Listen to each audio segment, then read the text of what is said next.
All right, guys. Hey, and welcome back to Legacy Matters. I'm your host, Jason Lee, and again, this show is designed to about all things legacy. And somebody that really struck my heart when I had the first chance to spend time with him was Devlin Liles with Improving. Devlin, glad to have you today. Thanks for having me. And we're just going to throw out really three, 5-minute videos that you can check out and learn a little bit about some of the priorities that they're focused on here at their company. Because one of the things that I really saw in you, Devlin, was when I walked into this building, and we'll try to get some pics and throw into the video, all the different awards and accolades that your organization has for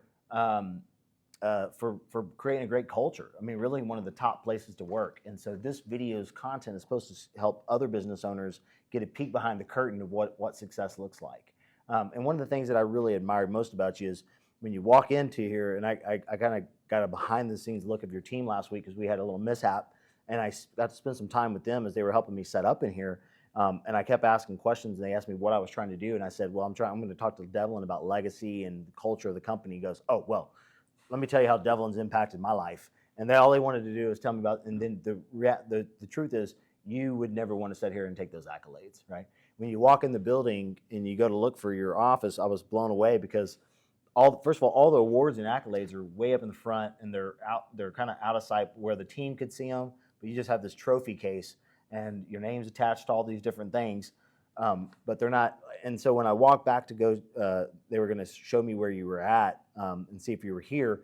We went back to go look for your office, and I'm thinking I'm going to get this giant, like, big desk and huge office space. And man, you have like the littlest little it's in the corner office. It's the corner office. I'm like, it was like next to the janitor's office.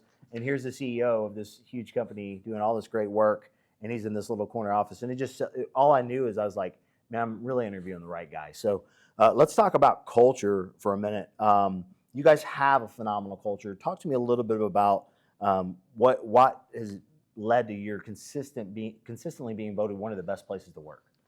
I think it's layers. And when I say layers, there's no one thing we do, right? It's not. We have a pool table in the lobby, but that's not going to do it, right?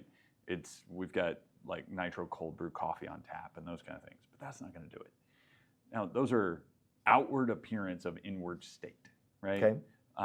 And so when we look at our identity, it's up on the wall in our break room, and our training rooms actually have them up on the wall.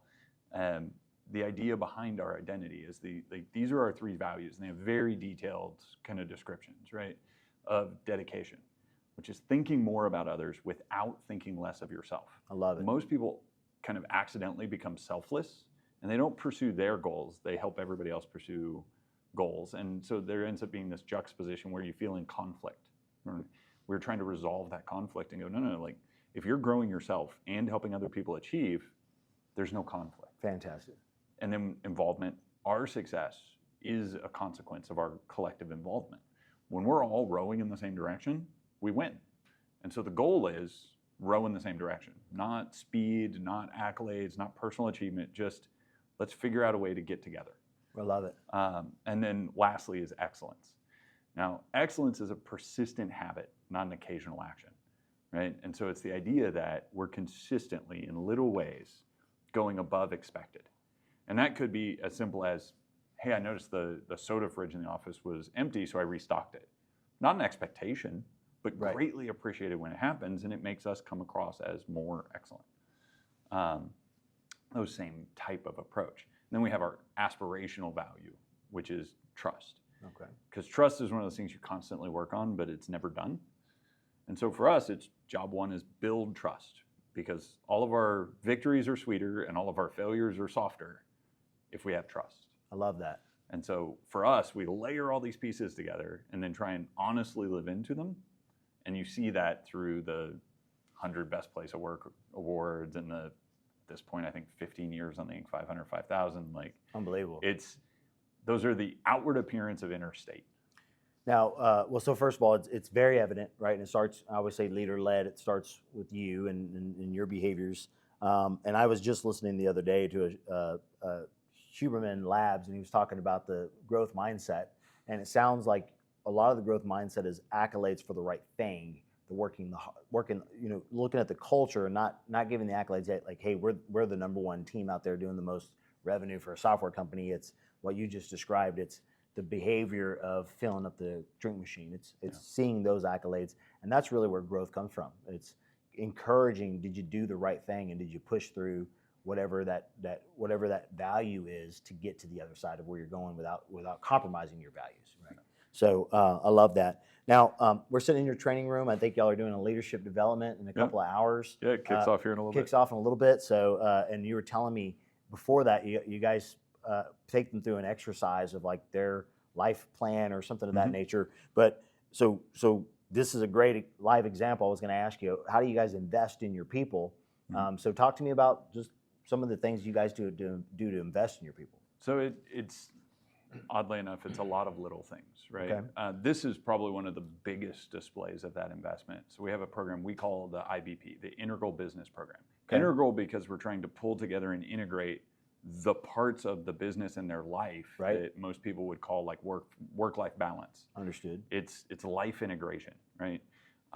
Where your strengths, where your passions, where your goals align with what you do at work.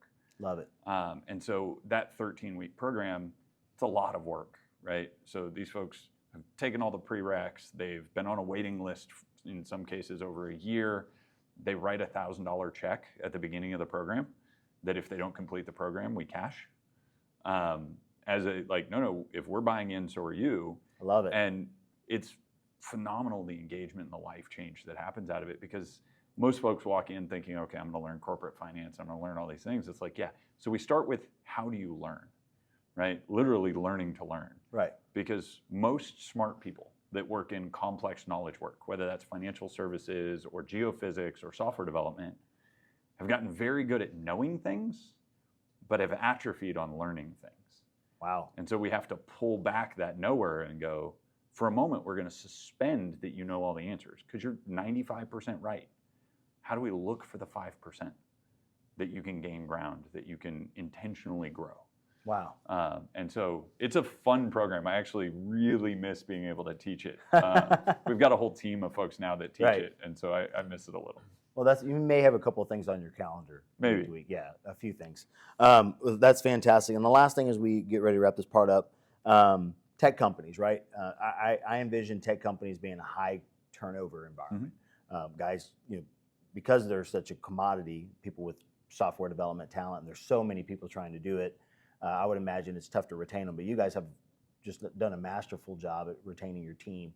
What do you think separates you from the competition when a software person comes to work here? Because I was talking to people when I came in, and we're talking about 9 years, 10 years. You've been here for a long time, so something's different, right? What is it that when the phone rings and a recruiter calls these guys, they say absolutely not, right? They just hang up. What is the difference? So I believe, and it's tough to know, right? Because the thing is, all of our team is getting those phone calls. They're not telling me, right? Of course. Now, a couple of them do, because they're like, hey, I got this call about a job, and I asked them if they'd be open to contracting through us, and they turn it into a sales lead. It's fantastic. I love it. But that's more rare. Right. And so I believe it is because there is honest effort that's visible behind the investment that we want their goals to come true, regardless. Right. And so we've had folks that are like, hey, I want to leave and start my own business. I was one of them. Like week one with our CEO in Dallas 15 years ago. Wow. He's like, what do you want? I was like, I want to work here for 5 years and then start my own software company. I love it. That was my answer at week one. He goes, well, you'll need to know finance, you'll need to know sales, you'll need to have an executive network. So let's work on growing all those things for you. That was his answer. And then he did. And it turns out I didn't have to leave to run a software company. I got to take over this one. And it was like that moment of realizing like growing somebody isn't to the detriment of the company. Even if they leave, they provided more value while they were here because we helped them grow. There's a cartoon a buddy of mine owns a training company in Northwest Arkansas. There's a cartoon hanging in his lobby, and it's a CFO and a CEO arguing. And the CFO goes, what if we pay all this money to train them and they leave? And the CEO goes, you idiot. What if we don't and they stay? Oh, yeah. It's like that. That's what we're trying to overcome. And when folks feel honestly invested, they see a future, it creates growth. It also creates greater earnings potential. We're trying to literally create the skill set that would cause us to pay people more. There you go. And so that virtuous cycle back and forth, they don't get that somewhere else, even if they might get 10, 15 grand more. Yeah, so Patrick Bet-David calls those intrapreneurs. It's when you see an entrepreneur on your team and they have the entrepreneurial skill sets, but you find ways to keep them and engage them so that they become entrepreneurs for your organization. And that's a great example of that. Last thing as we wrap up, true story, same exact thing happened to a guy on your team. I met him and he said he sat down with you and said, I want to go start a winery. And that was like the very first thing that he was telling you. And yet you hired him and said, well, let's talk about all the different things we can do to develop you and gift you and skill you. So while that's in his dreams list, he hasn't left. I think he's been here for 8 years. Yeah. And in his 8 years, he's not got picked up and gone anywhere because now he's found the culture and he's getting treated like an entrepreneur. But the fact that he said that you sat down with him and said, okay, well, let's figure it out. So that same exact truth and story that you got to experience, you then went and passed on to another employee that I actually got to meet when behind your back and hear that story. So again, proof is in the pudding, right? Absolutely. So, well, I appreciate you for sharing that little bit of dialogue. And on our next video with us, we'll talk a little bit about your personal and professional development. Absolutely. Awesome.